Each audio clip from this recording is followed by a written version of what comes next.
अस्सलाम वालेकुम, welcome to learners empire. आज का हमारा जो टॉपिक है that is House of Commons.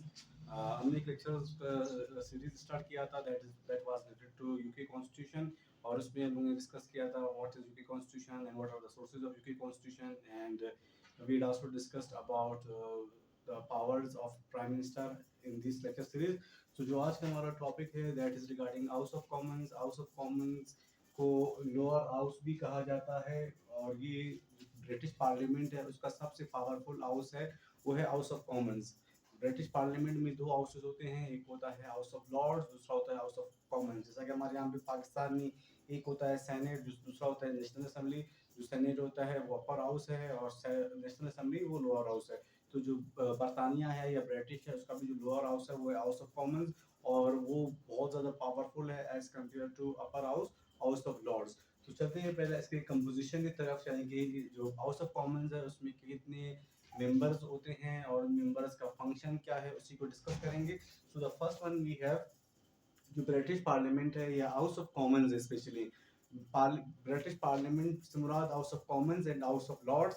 लेकिन जब हम लोग कहेंगे हाउस ऑफ कॉमन्स तो इससे मुराद सिर्फ लोअर हाउस और अपर हाउस इसमें इंक्लूड नहीं है। तो जो लोअर हाउस है, हाउस ऑफ कॉमन्स है, उसमें कितने मेंबर्स होते हैं?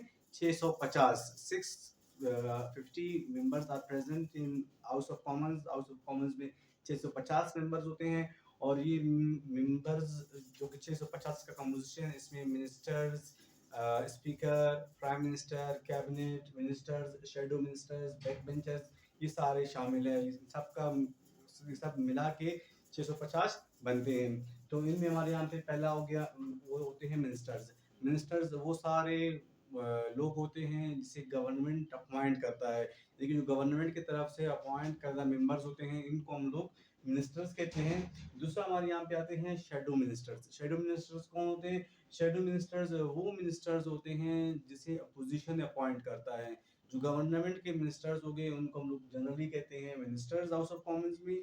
लेकिन शेडो मिनिस्टर्स वो मिनिस्टर्स होते हैं जो गवर्नमेंट अपॉइंट नहीं करता है, बल्कि जो हाउस ऑफ कॉमन्स का अपोजिशन है वो अपॉइंट करता है। वो किस लिए अपॉइंट करता है? उसका मकसद एक ही है, ताकि जो मिनिस्टर्स हैं उनको परफॉर्मेंस को चेक करे, उन पर एक चेक एंड बैलेंस और क्रिटिसाइज करे इनको। तो जो शेडो मिनिस्टर्स है वो इसीलिए अपॉइंट होते हैं। नेक्स्ट वन है नंबर थर्ड पे आते हैं बैक बेंचर्स। तो जो बैक बेंचर्स है वो भी हाउस ऑफ कॉमन्स में मौजूद होते हैं। ना ही ये गवर्नमेंट की तरफ से होते हैं, ना ही ये अपोजिशन की तरफ से होते हैं। इनका प्योरली पर्पस ये है कि जो जिस इलाके से ये अपॉइंट हुए हैं उन्हीं को रिप्रेजेंट कर सकें। यानी कि जब कभी भी हाउस ऑफ कॉमन्स बनता है तो हाउस ऑफ कॉमन्स में पहले जो गवर्नमेंट है की साइड से मिनिस्टर सिलेक्ट होते हैं, फिर अपोजिशन अपनी तरफ से कुछ शेडो मिनिस्टर्स अपॉइंट करता है। फिर जो बाकी मिनिस्टर्स बचते हैं, जो बाकी मेंबर्स बचते हैं हाउस ऑफ कॉमन्स के, तो उनको हम लोग कहते हैं बैक बेंचर्स। बैक बेंचर्स का फंक्शन एक ही है, वो ये है कि जो उनका अपना कॉन्स्टिट्यूंसी है, जो उनका अपना एरिया है उसी को रिप्रेजेंट करे और उसी के बारे में जो राइट्स है, जो डिमांड्स है वो वही करे। तो ये होते हैं बैक बेंचर्स। फिर नेक्स्ट वन है जो हाउस ऑफ कॉमन में मौजूद होता है वो है speaker of the house.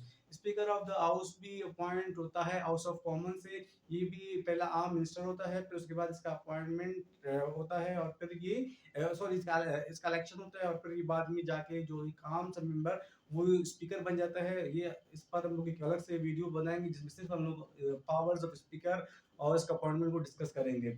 Number next one we have prime minister and its cabinet. जो प्राइम मिनिस्टर है और उसका कैबिनेट है ये भी कहाँ पे होता है? ये भी हाउस ऑफ कॉमन्स में होता है, और ये भी उसी के प्राइम मिनिस्टर और कैबिनेट पहले उसका जो हाउस ऑफ कॉमन्स है उसके मेंबर्स होते हैं, फिर उसके बाद वो जाके प्राइम मिनिस्टर और वो अपना प्राइम मिनिस्टर अपॉइंट होता है, उसी को इलेक्ट किया जाता है, और फिर जो प्राइम मिनिस्टर है वो अपना कैबिनेट फॉर्म करते हैं। तो ये सारे जो लोग हैं ministers, shadow ministers, back benchers, speaker, prime minister, ये सारे हाउस ऑफ कॉमन्स के कंपोजिशन में आते हैं, जो कि टोटल 650 है। नेक्स्ट वन जो हाउस ऑफ कॉमन्स का टेन्योर है, यानी कि ये कितना साल का होता है? तो जो हाउस ऑफ कॉमन्स है वो 5 साल का होता है। जैसे कि हमारे यहाँ पे नेशनल असेंबली का टेन्योर कितना है पाकिस्तान में? 5 साल। तो जो हाउस ऑफ कॉमन्स है वो भी 5 साल का है। फिर नेक्स्ट वन है क्वालिफिकेशन, यानी कि कौन से बंदे हाउस ऑफ कॉमन्स के या जो ब्रिटिश का लोअर हाउस है उसके मेंबर बन सकते हैं। तो कोई भी शख्स जो कि ब्रिटिश सिटीजन हो, यानी कि जो बरतानिया है उसका शहरी हो, चाहे मेल हो चाहे फीमेल हो, उसके लिए सिर्फ एक ही क्वालिफिकेशन रिक्वायर्ड है कि 21 ईयर उसका एज हो, फिर उसके बाद वो इलेक्शन लड़ सकता है और हाउस ऑफ कॉमन का मेंबर बन सकता है। तो ये इसके हो गए क्वालिफिकेशन। नेक्स्ट वन है we have that is regarding powers and functions of House of Commons. House of Commons के क्या powers है और इसका क्या function है? So the first one is legislative.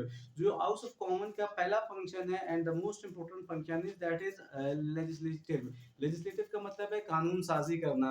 तो House of Commons या लोअर हाउस का पहला मकसद है कि वो कानून साजी करता है, वो कोई भी लॉ बना सकता है, टू फॉर्म लॉ, उसको रिपील कर सकता है और उसको में अमेंडमेंट भी ला सकता है। यानी कि जो ब्रिटिश जो हाउस ऑफ कॉमन्स है वो कोई कानून को बना भी सकता है, उसको खत्म भी कर सकता है, उसमें कुछ जो तब्दीली है वो भी ला सकता है। तो इसका जो पहला है most important function is regarding legislative और it is a legislative body as well. Next one we have financial control. Financial control means जितनी भी रिलेटेड टू मनी प्रोसीडिंग्स होंगे या एक्सपेंडिचर्स होंगे या ग्रांट्स होंगे regarding budget, regarding taxes, whatever is there, so these all are controlled by House of Commons. Like here I have the first one, proposed expenditure of government departments. जितने भी government departments होंगे उनके कितने expenditures होंगे, तो ये सारे कौन कंट्रोल करेगा या इसको कौन डिटरमाइन करेगा, वो होगा House of Commons in British और in UK. Next one we have authorising the expenditure और ग्रांटिंग मनी। तो अगर कोई भी बिल इशू होगा या किसी भी डिपार्टमेंट को जितने पैसे मखसूस किए जाएंगे उसके लिए, so that is also determined by House of Commons. Number third, we have annual budget in April, beginning month of the financial year. जैसे कि हमारे यहाँ पे अभी रिसेंटली नेशनल असेंबली ने बजट पास किया, लेकिन जो बलूचिस्तान असेंबली का है वो शायद 22 या अराउंड 22 तारीख को होगा। तो हमारे यहाँ पे जो जनरली पाकिस्तान में है वो जुलाई का मंथ होता है एनुअल ईयर का, फाइनेंशियल ईयर का, लेकिन जो यूके है, यूके में फाइनेंशियल ईयर स्टार्ट होता है 1 अप्रैल या अप्रैल का महीने से उसका नया फाइनेंशियल साल स्टार्ट होता है। हमारे यहाँ पे जुलाई में शुरू होता है, वहाँ पे अप्रैल में शुरू होता है। तो अप्रैल में जो नेक्स्ट ईयर होंगे जितने भी एक्सपेंडिचर्स होंगे रिगार्डिंग बजट और टैक्सेस, तो वो कौन फिक्स करेगा, वो हाउस ऑफ कॉमन्स ही फिक्स करेगा। फिर next one we have control over executive, यानी कि जो एग्जीक्यूटिव है उस पे चेक एंड बैलेंस का काम भी रखता है हाउस ऑफ कॉमन्स। किस तरह? Cabinet is responsible to the parliament, यानी कि जब प्राइम मिनिस्टर और उसका कैबिनेट फॉर्म होते हैं, वो बनते हैं, तो वो जो भी काम करेंगे, जो भी पॉलिसी फॉर्म करेंगे, जो भी गवर्नमेंट,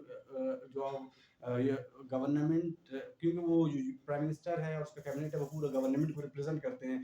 तो अगर उसमें कोई कोताही या कोई कमी या किसी जगह पे क्रिटिसाइज करना हो, तो that is done by House of Commons. और जो ब्रिटिश पार्लियामेंट, जो ब्रिटिश प्राइम मिनिस्टर है और कैबिनेट है, they are responsible before parliament, यानी कि वो जो भी प्रोसीडिंग्स करेंगे या वो जो भी काम करेंगे, they are all are answerable before parliament और before House of Commons. Next one is their criticise the action and policies of government. तो मैंने आप लोगों को पहले भी बताया कि जो भी गवर्नमेंट की पॉलिसीज होंगे उसको क्रिटिसाइज करना, उस पर तनकीद करना या उसको कहना कि आप ये पॉलिसी गलत है, आप इसको इस तरह बना दे, तो ये भी किसका काम है? ये भी हाउस ऑफ कॉमन्स का ही काम है और इसका ही वर्क है।